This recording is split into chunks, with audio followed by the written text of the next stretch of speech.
Hi, sisters! L is for... I'm Daisy. And I'm Miranda. Today we're going to be talking about the ongoing theme of love throughout Parzival.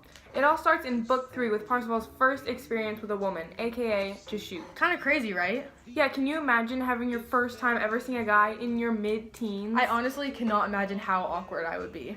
Well, don't worry, so was he. So, in book 3, Parzival's mother tells him that when he sees a woman, he should hop into bed, kiss her, take her rings, and steal her food. And Parzival took that a little too literally and did exactly that with Jashoot. This is depicted well by this quote. The sweet cast lady was rudely startled to find the lad laying in her arms. Loudly the lady protested, but he paid no heed to what she said, and he forced her mouth to his.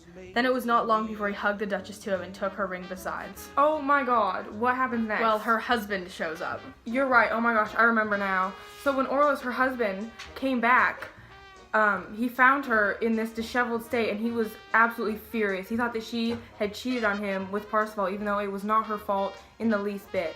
And I think that in this quote, he overreacts a little too much. But the prince went right on to say, "Lady, you're getting just too proud of me, and I'm going to curb that on you. Our companionship is over, so is our common eating and drinking, and our common bed shall be forgotten. You will receive no clothing from me except what I have find you sitting in now." God, that kind of sucks for Jashoot. Like, what a poor girl. But honestly, I bet Parzival never got another woman after that. Actually, that is where you're wrong. He went on to steal the hearts of many more women. Who? Tell me more. Was it Converamore? Well, Liatza. You're forgetting Liatza right now. So, whenever he travels to Grahart's, where he finds the old man, Gornemans, he takes a lot of advice from him, which is definitely better advice than he took from his own mother, who obviously gave him that terrible experience with Jashoot. And from there he meets Liatza, who is Gorneman's daughter, and this is the first girl that he actually thinks he really likes. But since it's only his second experience with a woman, he doesn't really know what he likes yet.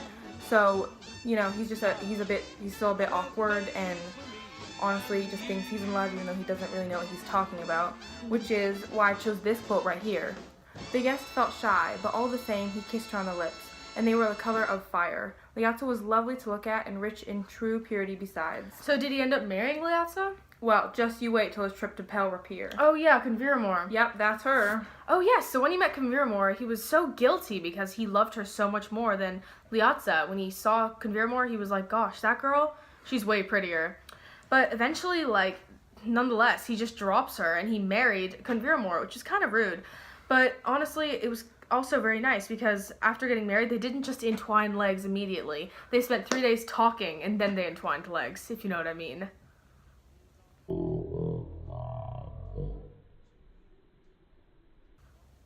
Here's a quote that I thought was really good. Their love stood in such strength that no wavering could affect it. This she had recognized in her husband, and each found it in the other. He was as dear to her as she to him. Well, I mean, he moves on pretty quickly. I'm pretty sure he stays with Converamore for a while, if I can remember right. Talk about some true love there in the medieval period. Right? I know. Let's be honest though. Parzival kinda sucks. Poor Converamus doesn't even know he's ditched all of these previous lovers without even a second glance. He'll probably do that to her soon. Well, yes, but he does manage to fix things with Jashoot. Wait, really? I must have missed that part. Well, after he goes off on his adventure from Pelrapier to gain some knightly fame, he has a run-in with Jashoot. Really? Oh yeah, I remember now. There was that quote. "I have seen you before," she said, "and that was the day of all the source of all my suffering. May God give you more joy and honor than you, by your treatments of me, have deserved." Right, because when he found her, she was following Orlos around the woods, and all he'd given her was tattered clothing, and she was basically riding bareback on a horse, and he was just begging for him to forgive her, even though he was not looking to do that. And Parzival felt so bad about it that he was ready to swear on holy relics that she was innocent and that she had done nothing wrong, which is why I chose this quote. "May I suffer shame and scorn forever by his power, in body and in soul, and if this lady did do anything amiss when I snatched her brooch from and took her golden rings as well, I was a fool then, not a man, and not yet grown to wisdom. Many tears did she shed. She sweat in anguish in what she suffered there. She is truly an innocent woman." Wow, that sounds like the first reasonable thing Parzival's done this entire book. I know, right? And that's for this week's episode on Parzival's love story. If you enjoyed this video today, please give us a big thumbs up down below, subscribe if you haven't already, and join the sisterhood. we would love you to join the family. Also, click the bell icon so you can get a notification every time we upload a brand new video. If you'd like to follow us on our social media, you can follow us on Instagram and Snapchat.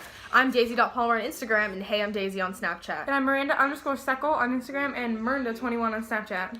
This video, a big sister shout out to Sister Yannick. Thank you so much for always supporting us on our sister journey. Can't wait to see you in the next one. Bye! Love is more than just a game.